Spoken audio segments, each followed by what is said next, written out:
Yo les bêtises et bienvenue dans ce 8e vlog bricolage où je vais donc vous montrer aujourd'hui comment récupérer une alimentation de PC, une vieille lime de PC ATX comme ceci, pour la transformer en alimentation 12 volts, 5 volts et 3,3 volts de type laboratoire. Donc comme vous le savez, l'avantage de ces alimes, c'est qu'elles sont capables de sortir pas mal de courant. Et même les vieilles comme celle-ci, qui n'ont même pas de prise SATA, délivrent une tension qui est quand même assez stable et assez proche de la valeur qu'ils annoncent. En fait, c'est très simple, je vais juste vous montrer le principe, après vous le faites à votre sauce. Donc il y a plusieurs fils sur ces alimes.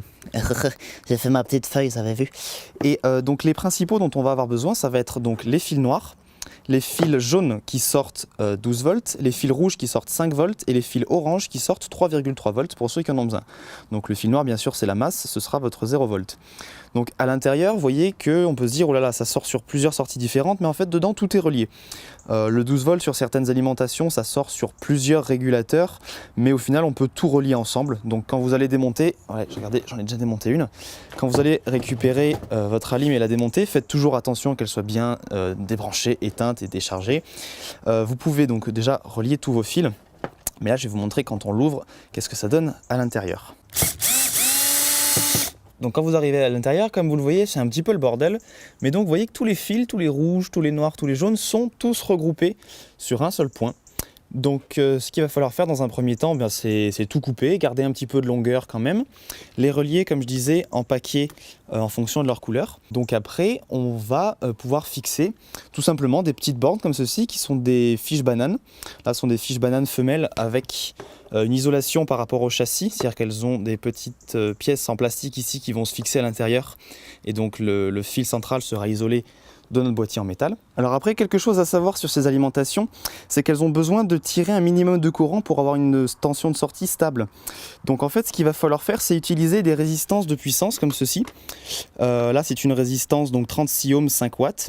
Et il va falloir en relier une donc entre la masse et le plus 5 volts, généralement, ça peut être le plus 12 volts aussi, pour qu'en fait, il y ait un petit peu de courant qui sorte pour stabiliser donc la tension de sortie. Donc faites des tests, vous mesurez la tension déjà que vous avez entre le plus et le plus 5 volts ou le 12 volts et puis la masse. Si c'est genre 11 volts ou si c'est 4 volts, vous savez qu'il va falloir tirer un petit peu de courant. Un autre truc très important, c'est que pour que votre alimentation démarre, il faut que le fil vert qui est ici soit connecté à la masse, donc au fil noir. Donc là, à ce moment-là, vous allez avoir le choix soit de le relier comme j'ai fait sur celle-ci, je l'ai déjà fait, vous le reliez constamment à la masse, et dans ce cas-là, c'est l'interrupteur à l'arrière qui fera votre interrupteur on-off.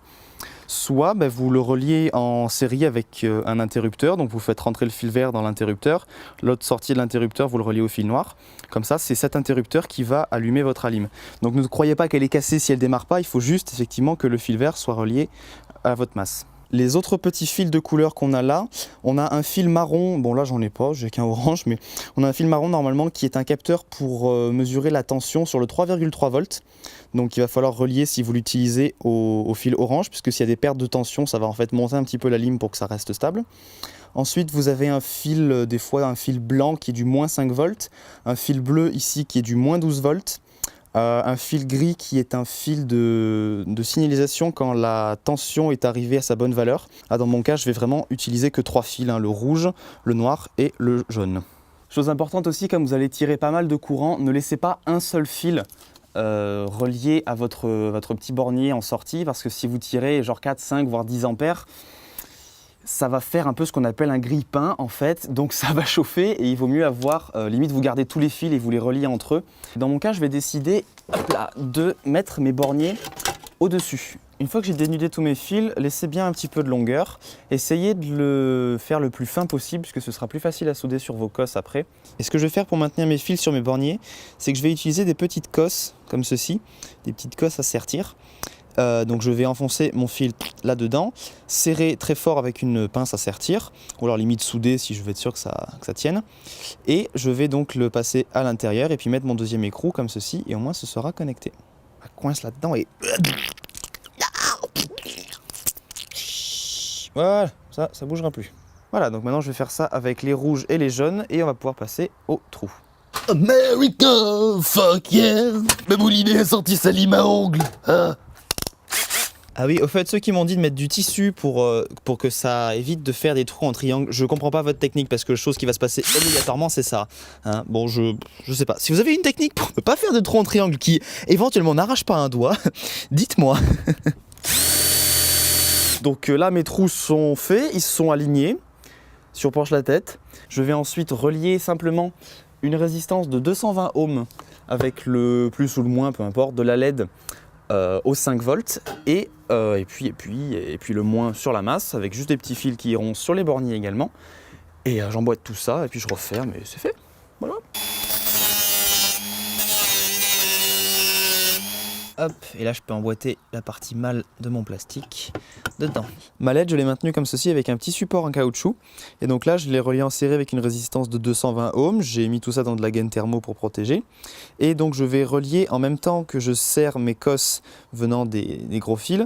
Je vais relier donc mon fil noir sur la masse et mon fil rouge sur la borne verte qui sera en fait le plus 5 volts. Et le plus 12 volts sera ici. Et voilà, tout est connecté. Donc si jamais votre alimentation ne sort pas la bonne tension, comme je vous ai dit, cette petite résistance de charge, vous pouvez donc la mettre à ce moment-là dans votre circuit, donc entre la masse et le 5 volts ou le 12, selon les alimentations. Généralement, les vieilles comme ceci, c'est sur le 5 volts. Elle va chauffer un petit peu, donc faites gaffe que ce soit bien isolé surtout. Et à ce moment-là, donc ça va lui permettre de tirer un peu de courant et de sortir ce qu'il faut. Donc au moins, tout est isolé, il n'y a pas de risque que ça touche. Bien, j'ai mon alimentation qui est branchée, donc j'appuie sur l'interrupteur qui est à l'arrière. Si jamais ça ne s'allume pas, rappelez-vous, il faut relier le fil vert à la masse. Donc là, maintenant, je vais me brancher ici, sur le 12 volts, et bah, c'est bon, ça marche. Et donc entre là et là, j'ai 12 volts, et ici, j'ai 5 volts. Voilà. Mais les bitches, c'est tout pour ce 8e vlog bricolage, juste avant la nuit, yes. Donc amusez-vous à refaire une alim comme ceci si vous en avez besoin, ça peut être super pratique. Vous avez mon vlog précédent qui est à voir juste ici sur l'Arduino, pour ceux qui veulent commencer, ça peut être super intéressant.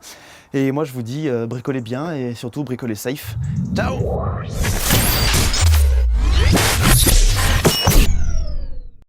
Je vais quand même laisser les fils du 3,3 volts et relier la sonde pour le... Le steak de chien, ça se mange. Y'a quoi dedans? Oh, l'écrou. Je n'ai pas de pointeau sur moi. Ah putain, chier. Vous voyez, j'ai appris depuis la dernière fois quand même. Et le fil rouge qui va aller sur le 5 volts, ce sera... Mais je suis bon avec les impros. Ça, putain. Avec ça et ce sera maintenant. Ah, bordel.